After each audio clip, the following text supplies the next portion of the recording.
Hello everyone, my self Ram Pachauri, faculty of allied health sciences. मैं आपको यहाँ पर डिप्लोमा बैचलर कोर्सेज़ के लिए आपको different pathology, microbiology, biochemistry, anatomy, physiology, अलग अलग सब्जेक्ट्स जो है मैं आपको वीडियोज़ यहाँ प्रोवाइड करता हूँ। तो आप लोग जो है यहाँ पर इस चैनल पर ज्वाइन कर सकते हैं और ज़्यादा से ज़्यादा वीडियोज़ जो है आप प्राप्त कर सकते हैं। इसके अलावा आप देखिए कि मेरे को जो है अलग अलग प्लेटफॉर्म पर आप ज्वाइन कर सकते हैं। जैसे टेलीग्राम पर पचौरी MLT ऑफिशियल के नाम से आपको 1000 से मोर स्टूडेंट्स का ग्रुप मिल जाएगा। इसके अलावा आपको इंस्टाग्राम आईडी जो आपको दी है उस पर आप इंस्टाग्राम पे ज्वाइन कर सकते हैं। और इसके अलावा मेरे व्हाट्सअप प्रोफाइल पर भी आप इसमें जो है ज्वाइन कर सकते हैं। मेरा नंबर है 6375524388। देखिए अपना टॉपिक कंटिन्यू करते हैं। गुड मॉर्निंग एवरीवन, मेरा नाम है राम पचौरी और मैं आपका बहुत बहुत स्वागत करता हूं पचौरी MLT के इस ऑनलाइन प्लेटफॉर्म पर। आज हमारे को कोगुलेशन स्टडी में एक टेस्ट पढ़ना है, प्रोथ्रोम्बिन टाइम। ठीक है, बेसिकली कोगुलेशन स्टडी क्या है, आपके जितने भी ब्लड क्लॉटिंग से रिलेटेड डिसऑर्डर हैं उनके लिए हमारे को डिफरेंट डायग्नोस्टिक टेस्ट जो है हमें करवाने होते हैं। ठीक है, ये आपका एक हीमोस्टेसिस का टॉपिक है जिसमें आप डायग्नोस्टिक टेस्ट हम देखते हैं कि आपके ब्लड क्लॉटिंग में कोई अगर डिसऑर्डर हो रहा है या कोई प्रॉब्लम क्रिएट हो रही है तो उसको आप किस तरीके से सॉल्व आउट करेंगे। ठीक है, तो हमारे को उनकी जो है वैल्यूज हमारे को चेक करनी होती है और उसके अकॉर्डिंग जो है उसका रिजल्ट हमें देखना होता है। ठीक है, तो हमारे को आज जो है कोगुलेशन स्टडी से रिलेटेड ही इस टेस्ट के बारे में पढ़ना है, प्रोथ्रोम्बिन टाइम। मेनली हमारे क्या होता है कि जब हीमोस्टेसिस में हमारे जब कोई इंजरी हो जाती है तो उस दौरान क्या होता है कि ब्लड के अंदर 13 क्लॉटिंग फैक्टर्स होते हैं। जो 13 क्लॉटिंग फैक्टर्स हैं वो क्या करते हैं, एक सिक्वेंशियल वे में रिएक्ट करके एक एक्टिवेशन पाथवे के जरिए क्या करते हैं, आपका कोगुलेशन का मैकेनिज्म जो है वो करवाते हैं। ठीक है, अब इनमें क्या होगा कि अगर इनमें जो कोगुलेशन फैक्टर्स हैं अगर उनमें से किसी फैक्टर की डेफिशिएंसी हो जाएगी तो उस वजह से क्या होगा कि वो ब्लड क्लॉटिंग मैकेनिज्म जो है वो क्या होगा, इनहिबिट हो जाएगा। आपका प्रॉपर मैकेनिज्म आपका नहीं चल पाएगा, इसलिए जो ब्लड क्लॉटिंग नहीं हो पाएगी। ठीक है, तो हमारे को देखना है कि प्रोथ्रोम्बिन टाइम में कौन कौन से फैक्टर्स हैं जो अफेक्टेड रहते हैं जिसकी वजह से आपका पीटी का जो टाइम है, प्रोथ्रोम्बिन टाइम है, वो बढ़ा हुआ आता है। देखिए सबसे पहले अपन देखते हैं क्लिनिकल सिग्निफिकेंस के लिए। तो prothrombin time is the time it take plasma to clot after the addition of tissue factor, यानी कि टिश्यू फैक्टर थ्रोम्बोप्लास्टिन के जो है प्लाज्मा के साथ क्लॉट होने में जो टाइम अपना जो ले रहा है। ठीक है, क्या है, plasma to clot after the addition of tissue factor, यानी कि टिश्यू फैक्टर को जब आप प्लाज्मा में ऐड करोगे तो उसके अंदर उसको क्लॉट होने में कितना टाइम लगता है, वो टाइम जो है आपका प्रोथ्रोम्बिन टाइम कहलाता है। और ये बेसिकली एक्सटेंसिव पाथवे और कॉमन पाथवेज के लिए किया जाने वाला टेस्ट है, यानी कि जो जो फैक्टर्स आपके एक्सटेंसिव पाथवे में इन्वॉल्व है या फिर आपके जो है कोगुलेशन पाथ आपका जो कॉमन पाथवे है उसके अंदर इन्वॉल्व है, वो फैक्टर्स जो है वो क्या है, आपके अगर डेफिशिएंट होंगे तो आपका पीटी का जो वैल्यू है वो एबनॉर्मल आएगा। ठीक है, जैसे अपन देखें क्लिनिकल कंडीशन में कि फैक्टर सेकंड, फैक्टर 5, फैक्टर 7 और फैक्टर 10। ठीक है, मेनली अपन देखें तो एक्सटेंसिव पाथवे के अंदर आपको फैक्टर 7 मिलेगा। ठीक है, देन इसके बाद फैक्टर 10 मिलेगा, देन इसके बाद फैक्टर जो है 5 मिलेगा।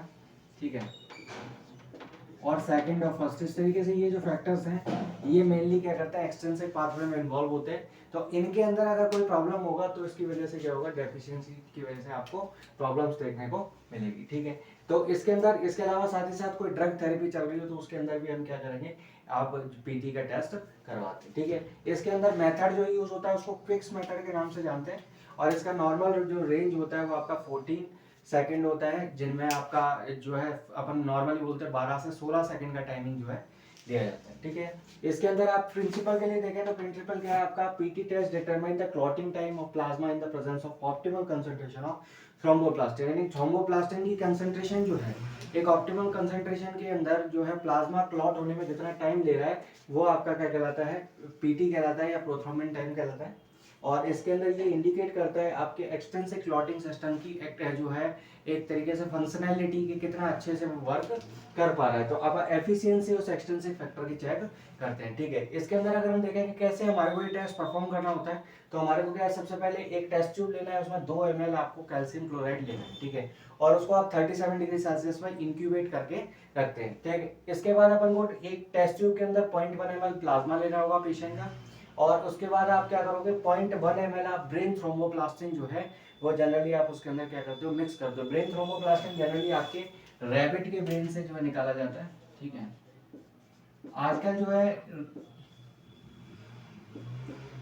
आपके जो है रिकॉम्बिनेंट डीएनए टेक्नोलॉजीज के जरिए जो है आर्टिफिशियली ये थ्रोम्बोप्लास्टिन प्रिपेयर किया जाने लगा है, क्योंकि एथिकल प्रॉब्लम्स की वजह से जो है आजकल रैबिट को इस्तेमाल नहीं करते हैं, ठीक है। तो आपके जो डायग्नोस्टिक किट्स हैं उनके अंदर आपको रेडी टू यूज प्रिपेयर्ड आपको मिलता है, ठीक है। इसके अंदर लैब में हमारे को ऑलरेडी प्रिपेयर्ड बना हुआ मिलेगा, उसको आप इस्तेमाल करते हैं, ठीक है।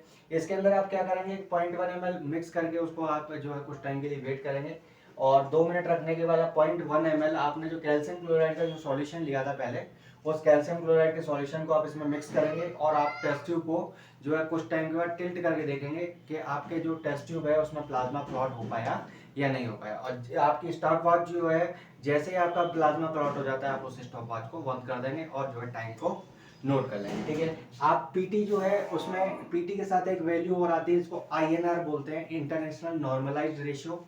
तो आपको जब भी आईएनआर निकालना हो पीटी का, तो आप क्या करेंगे, टेस्ट का पीटी जो है वो कितना आया है वो हमारे को लेना है, साथ में एक स्टैंडर्ड नॉर्मल पर्सन का पीटी कितना है वो लेना है, और साथ में आप उसका आईएसआई यूनिट जो है आपको गिवन है उसको आप रख करके क्या कर सकते हैं, वैल्यू फाइंड आउट कर सकते हैं, ठीक है। देखते हैं अपन एक एग्जांपल के द्वारा कि किस तरीके से आप पीटी का जो आईएनआर है वो निकालते हैं, ठीक है, और इनके साथ ही साथ क्लिनिकल इंटरप्रिटेशन को, ठीक है। इनके अंदर एक नॉर्मल रेंज है, वो आपका नॉर्मली आईएनआर 0.9 टू 1.3 होता है, ठीक है। अगर ये है तो आपका नॉर्मल है, अगर आईएनआर बढ़ा या घटा हुआ आ रहा है तो आप वो अलग जो डिजीज है उनको आप इंडिकेट करेंगे, ठीक है।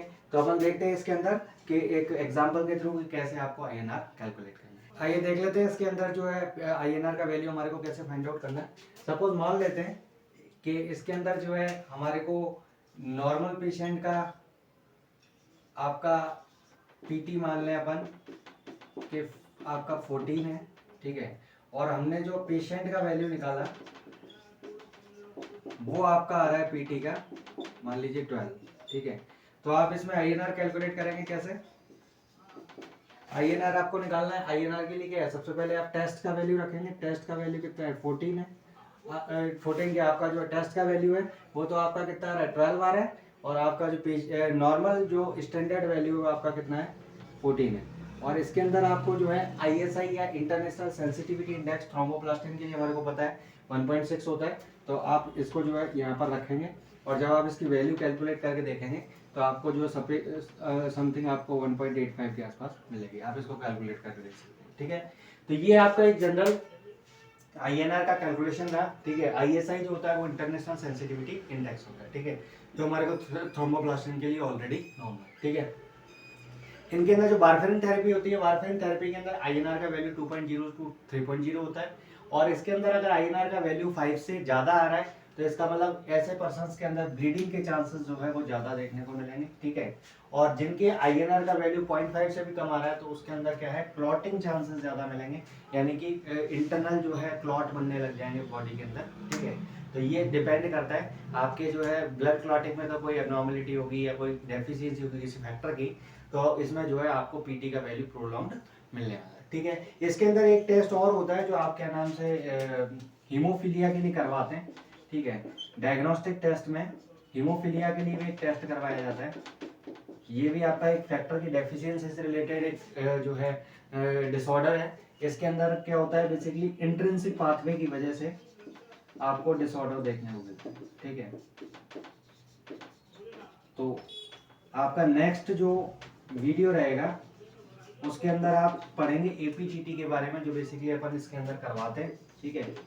एक्टिवेटेड पार्शियल थ्रोम्बोप्लास्टिन टाइम, जो कि बेसिकली हीमोफीलिया को डायग्नोस करने के लिए किया जाता है, ठीक है। तो हीमोफीलिया में क्या क्या सिम्टम्स आपको देखने को मिलते हैं, साथ ही साथ जो है आपके एपीटीटी के मेथड क्या है, किस तरीके से आप करते हैं, वो अपन नेक्स्ट वीडियो में देखेंगे, ठीक है। आपको किसी प्रकार की कोई प्रॉब्लम है तो कमेंट करके पूछ सकते हैं, और बाकी अगर आपका कोई टॉपिक सजेशन है तो आप उस टॉपिक को भी बता सकते हैं, तो उसका वीडियो हम प्रिपेयर कर लेंगे, ठीक है।